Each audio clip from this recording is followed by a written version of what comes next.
What is happening, YouTube and weight loss warriors? It's your boy C-Dub, and I'm back with another video. And if you're new to this channel, I just wanted to thank you for clicking on this video. I started this channel to help people out in their weight loss journey. I myself lost 125 pounds eating one meal a day. And that kind of ties in with today's topic because I want to talk about, should you be eating keto in your one meal, and kind of also what are the pros and cons of it and what are my thoughts. So I want to hop into that, but I'd like to ask you to subscribe to this channel because it allows me to reach new people and it allows me to help other people out in their weight loss journey. And that is so important to me. I want to impact the world in a way of helping us get a little bit more healthy. So every one of you that hits that subscribe button gets me closer to doing that and meeting a new person. So with all that nonsense out the way, let me tell you guys what's up with keto and what's up with OMAD. So first and foremost, everybody that's watched the channel for a long time knows that I did not do keto. But that does not mean that I'm against keto or I don't see benefits in keto. So I kind of wanted to break it down on this channel and kind of give you the information you need to know. And so one of the big issues that people have with keto is this thing called the keto flu. And I wanted to talk real briefly about what the keto flu is and why it happens and kind of that kind of thing. So ultimately, we are used to just living in a standard life of eating in a standard way that we do in today's society. We eat a lot of carbohydrates. And then when our body eats the carbohydrates, it turns those carbohydrates into glucose. And so it takes them and it makes them into this thing called glucose. And we run our bodies on glucose, most people on the planet. And when we're young, we have an ability to run our body on glucose and on ketones, but we begin to get to a point where we never let our body get back to a point where we can burn it on ketones. And that's what happens to most of us when we, get a little bit older. And so we're living our life completely on glucose. So if you think about it like a car, once you've filled it up to the full, then it's going to start going down. And when you start heading towards empty, your body naturally is going to tell you, we have to have more glucose. That's what it's used to running. That's its preferred fuel because that's what you have created it to do. And so when you switch over to keto, what keto does is it burns your body on ketones, which is an alternate form of energy. Think of it as, instead of putting gas in your car, it's running your car with an electric model, right? So being able to switch to run it over to electric is not going to go well for your body because you're sitting down. You can't have a conversation with your body and say, listen, this is what I want to do. I want to go into this and I want to switch over to ketones. Can you do that for me? And your body just says, yeah, no problem, man. That's an alternative source of fuel. We can use it. No, your body says, where's the glucose? Where can I get more glucose? And so it gets you a little bit sick and makes you feel pretty bad in the beginning part of it. So if you're switching over to a keto diet, you got to, just expect right off the bat that there's going to be an adjustment and you're going to get sick from it. But your body will get used to it. Some people say it's a couple of days, some people say it's a week, but it's a shorter term situation. Your body will get used to it. And although if you just switch to a standard OMAD, I think you will, because you still have carbs being added to your body. I don't think you'll get as sick as you will if you switch completely over to keto. But here's where things can get a little bit tricky. When you're eating carbs and you're used to it, your body craves the carbs more a little bit. And so therefore, during your non-OMAD window, the other 23 hours of the day, there's a chance in the beginning you're much hungrier than you are going through keto, especially after you get through the keto flu. So you got that 3 to 7 days where you're going to be struggling. But once you switch over to keto and you're permanent with keto, the hunger's probably going to go away. And it could last longer if you continue to eat carbs. Now, again, I did it, and I'd say that for 2 weeks or so, I was hungry, and then hunger just completely went away. I've talked to people that say it's been as long as 2 months for them. So that adjustment period of hunger is going to go longer with a carb-based as opposed to a keto-based. So ultimately, that does not mean, though, that keto is the preferred thing. One of the misconceptions people have is that if you're eating fat, that your body is able to burn fat it at a better rate or something like that. You know, some kind of weird science where it's, well, I'm eating fat, so I'm burning fat all the time, so I'm losing more fat. When in reality, your body still has to burn through all of the fat that you've eaten.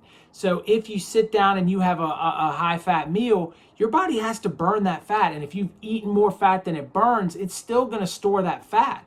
And yes, you'll be burning ketones the whole time, but you're not burning any more fat. You can still overeat on keto. Keto OMAD, that's a different story. It's going to be very, very difficult. But regular OMAD is also very difficult. So it comes down again to a personal preference. Now, on the negative side of things with keto, the problem that keto has with someone like me is I'm a very picky eater. So you're putting me in a box and saying that I can eat these few things. And it's not that many things. Keto people want to try to throw up all these recipes and all this different stuff. But when you talk about actual edible good food on keto, it's not a giant list of food. And then for me, if you look through it, it's a very teeny list. And so the food would get extremely repetitive, extremely fast, and I would be looking for ways out of the keto diet, and I knew that going in. So I think the long-term sustainability for anyone in keto is tricky because it's so limited. I mean, you really have to look at it like, am I going to do this keto for 40 years? Am I going to do this keto for a long period of time? And if the answer is no, you've got a chance to regain your weight back, and that's a big problem. So can you use keto, and then can you get off of it at some point and eat a modified keto diet where you're going, or a certain number of days of the month are going to be keto and a certain number aren't, and cycle in and out and be able to do that for the long term? I think those things can be sustainable, but to just say I'm going to stick into this diet box for the rest of the time, for me, is virtually impossible. So that's why I did not choose keto. I wanted to choose something that worked for me that I could do forever. And at the end of the day, I wasn't looking at it like, hey, you're going to get down to 180 pounds and you're going to lose 125 pounds and all of these things are going to happen. I was looking at it like, if I could even get near 200 pounds, it would be a winner. And then I just kept losing weight after that.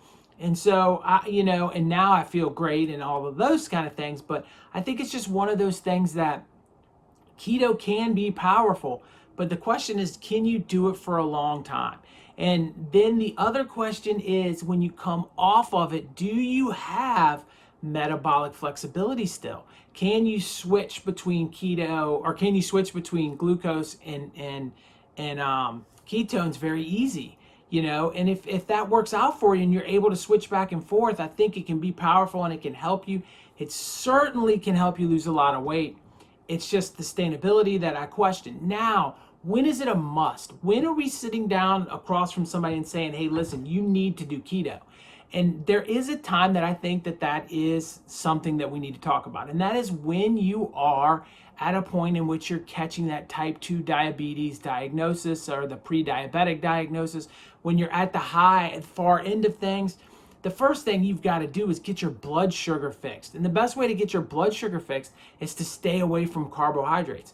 And so I think over the course of time, I was insulin resistant and probably pushing pre-diabetic, but I was able to lose weight slowly enough, and now my blood sugar problems are non-existent. But I think if I had crossed that line to where I definitely was diabetic, I have no choice at that point but to start with keto and work my way down at a much more healthy weight and a sustainable blood sugar level, and then slowly reintroduce some carbohydrates when I'm totally out of the clear of diabetes. And I think that that's important. So I think, honestly, that type 2 diabetics and keto should be something that go hand in hand. I think it's something that type 2 diabetics should be told about. Now, with that said, I am not a doctor, so I'm not saying that if you have diabetes, you have to do this. I'm saying, in my opinion, that's what I personally would do if I was diagnosed with type 2 diabetes, or had been diagnosed with type 2 diabetes when I was overweight. So keto has a lot of good positive strengths to it. Keto also can help you, in a lot of other ways, heal a lot of things too. So for a short term, or for using it to get out of a situation or weight loss, I think keto is very powerful and can be something that's very good. For a 20-year, 40-year plan, I don't know. I know personally it didn't work for me. But with that said, I want to stress this in the last little bit, that if you enjoy the foods and if you enjoy the diet, and also the community. That's something too. The community, the passionate community keto people are.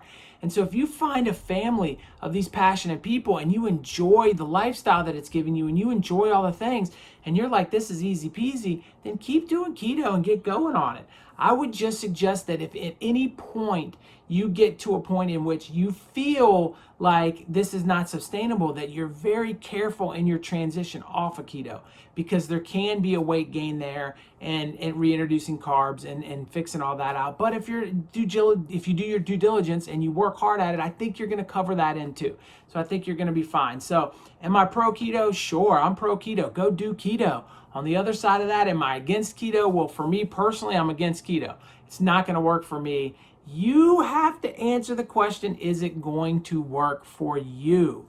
Right here is a video I got ranking all the intermittent fasting protocols. Over here's one YouTube thinks you're gonna like. I don't care which one you pick, but pick one of them. My face, it's right there. Click on that bad boy and subscribe to this channel. I appreciate each and every one of you. Talk to you in the next one. Peace.